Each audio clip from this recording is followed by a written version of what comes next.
मन के मामले है, रिश्तों को स्वकार्य की आवश्यकता होती है। जागरूकता और स्वीकृति हमें रिश्ते में आगे बढ़ने और निवेश करने के लिए दिशा, शांतिपूर्ण प्रेरणा और सुरक्षा प्रदान करती है। मनुष्य जटिल प्राणी है और यह बिल्कुल भी नकारात्मक नहीं है। उन्हें एक अंतरंग भावुक रिश्ते में डाल दें और वह खूबसूरत लता जटिल हो जाती है, न ही वह नकारात्मक है। मानव जटिलता अंगूठे के निशान, विभिन्न संकल्पों और विक्रों की तरह है जो लाखों संज्ञानात्मक, भावनात्मक और व्यवहारिक जाल बनाते हैं। यह वही है जो हर इंसान को अद्वितीय बनाता है। उनकी कहानियां अनुभवों और उनके दिमाग की एक आकर्षक कहानी है, एक विशाल पेड़ जिसमें पत्ते की परतें जितनी गहरी जड़ें और कंद हैं। रिश्ते हमारे लिए अवसर हैं कि हम अपने अद्वितीय और विशिष्ट घाट को एक और विविध और अनुपयोगी बाने में शामिल करें और संबंधित हों। वे मिलन पर हमें पोषण और मजबूत कर सकते हैं, लेकिन कमजोर, टूट या कुचल भी सकते हैं। यह तब होता है जब ये जटिल संसार समायोजित करने, स्वीकार करने, अनुमति देने और अनुकूलित करने में असमर्थ होते हैं कि वे हर जटिलता को एक जटिलता या संघर्ष में बदलकर आमने सामने टकराते हैं। संबंधों में ट्रिगर की पहचान करना संबंध परामर्श के लिए मौलिक है। स्वयं के साथ व्यस्तता, हमारे दिमाग में और कुछ के लिए बाहरी रूप से भी हम अपने आप में बेधड़क व्यस्त हैं। हम चीजों, लोगों, उनके कार्यों और घटनाओं को मैं के चारों ओर घूमते हैं या कम से कम निश्चित रूप से मैं के साथ कुछ करने के लिए विश्वास करने की प्रवृत्ति रखते हैं। आत्मा चर्चा में मुख्य रूप से मैं,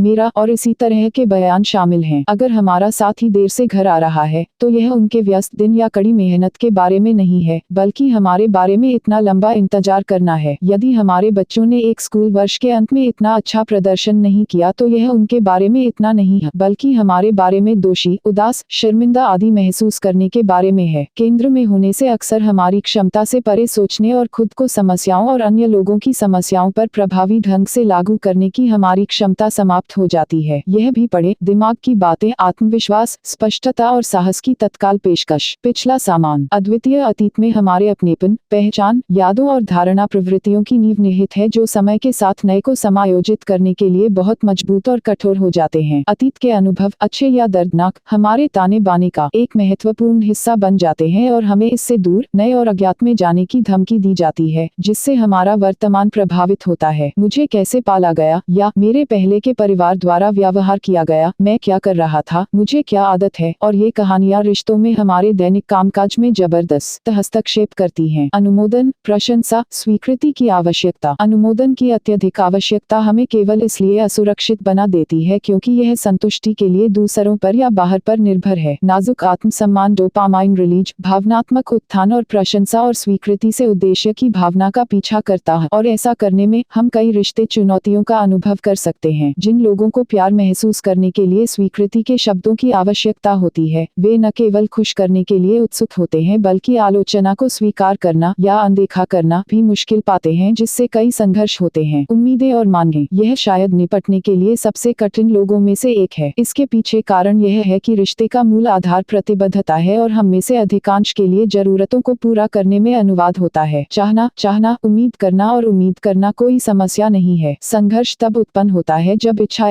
का मान बन जाती है, एक कठोर आवश्यकता जो जब पूरी नहीं होती है तो महत्वपूर्ण दुख या अक्षम्य क्रोध होता है। अंतर सूक्ष्म लेकिन महत्वपूर्ण है। स्वभाव से हम चाहते हैं कि हमारे प्रियजन हमसे उसी तरह प्यार करें जैसे हम प्यार करते हैं। उस एक वाक्य में अपने आप में कई अनूठी व्यक्तिगत जटिलताएं हैं जिन्हें ध्यान से न चलने पर दर्द हो सकता है। कुछ संकल्प, स्वयं काम, जबकि रिश्ते उसमें लोगों के योग से अधिक होते हैं। किसी भी रिश्ते की निर्माण इकाई उसमें शामिल लोग होते हैं। इसलिए हमारे लिए यह महत्वपूर्ण है कि हम प्रत्येक मनुष्य, प्रत्येक स्वयं को इस संपूर्ण के एक महत्वपूर्ण भाग के रूप में देखें। एक चिकित्सक के रूप में मैं दृढ़ता से स्वकार्य की वकालत करता हूँ और हमारे लिए या हमारे प्यार के लिए दूसरे को बदलने की हमारी सुंदर कल्पनाओं को छोड़ देता हूँ। स्वकार्य आत्मा जागरूकता के साथ शुरू होता है। यह समझना कि हम मेज पर क्या लाते हैं, हमारा अपना सामान, हमारा जोखिम या निर्णय के बिना इसकी कमी। ऐसी कोई कहानी नहीं है जो परिपूर्ण हो, कोई परवरिश नहीं जो फुल प्रूफ हो और कोई भी इंसान ऐसा नहीं है जो जीरो बैगेज के साथ आता हो। जागरूकता और स्वीकृति हमें रिश्ते में आगे बढ़ने और आगे निवेश करने के लिए दिशा, शांतिपूर्ण प्रेरणा और सुरक्षा प्रदान करती है। इस पूरे के एक महत्वपूर्ण हिस्से के रूप में जिम्मेदारी लेने की हमारी क्षमता, अपनी ताकत और कमजोरियों को अपनाना, दोष चक्र को रोकना और सामूहिक वर्तमान को प्रभावित करने में हमारी भूमिका को देखना स्वस्थ संबंधों की दिशा में एक कदम है। सहानुभूति हाल ही में चर्चा का विषय रही है। हालांकि यह पूरी तरह से और स्पष्ट रूप से समझा नहीं गया है और निश्चित रूप से उतनी बार लागू नहीं किया जाता जितना कि कहा जाता है। सहानुभूति दूसरे की भावना भावनाओं को समझ रही है जैसे कि वे आपके अपने थे, अपने अनुभव को साझा करना जैसे कि यह आपका था और उनके दृष्टिकोण को देखने की क्षमता, अगर लेकिन सलाह या निर्णय के बिना। सहानुभूति आपके रिश्तेदार के जीवन के विभिन्न अनुभवों को ध्यान में रखते हुए मतभेदों को स्वीकार करने और उनका सम्मान करने तक फैली हुई है। अक्सर हम उनकी कहानियों के बारे में जानते हैं लेकिन हम उन तथ्यों को खारिज कर देते हैं जब वे हमारी खुशी के रास्ते में आते हैं। अतीत को जाने दो, जो था और जो हुआ उससे विदा हो जाओ। अतीत हमें दर्द, उदासी, क्रोध आदि में बांधे रखता है। अनुसंधान ने साबित कर दिया है कि हमारे मस्तिष्क में नकारात्मक अनुभवों को याद रखने की आत्मीयता है और अतीत को ले जाने से वर्तमान में हमारे अनुभवों का वजन कम होता है, खासकर उसी व्यक्ति के साथ। अपने अतीत से निपटने का सबसे अच्छा तरीका यह है कि इसे सीखने के पाठ के रूप में उपयोग किया जाए। इच्छा अतीत को भूलने या मिटाने की नहीं है, बल्कि अनुभवों से कुछ मूल्य छीनने की है, चाहे वे कितने भी दर्दनाक क्यों न हो। कष्टदायक रूप से दर्दनाक होने पर यह वे घटनाएं हैं जो हमारे स्वयं और जीवन के बारे में अधिक जानने की हमारी संभावनाओं को बढ़ाती हैं। जैसा कि सद्गुरु कहते हैं, अपने पिछले बुद्धिमान से दूर चले जाओ, घायल नहीं। अतीत को त्यागने से भी अपने आप को विद्वेष और आक्रोश से छुटकारा पाने में मदद मिलती है। ये आपके और आपके आसपास के लोगों के लिए काफी हानिकारक हो सकते हैं। एक नियमित चेक इन, अस्वीकार और पिछले संघर्षों, शिकायतों से प्रस्थान हमारे स्वास्थ्य और रिश्तों दोनों में मदद कर सकते हैं।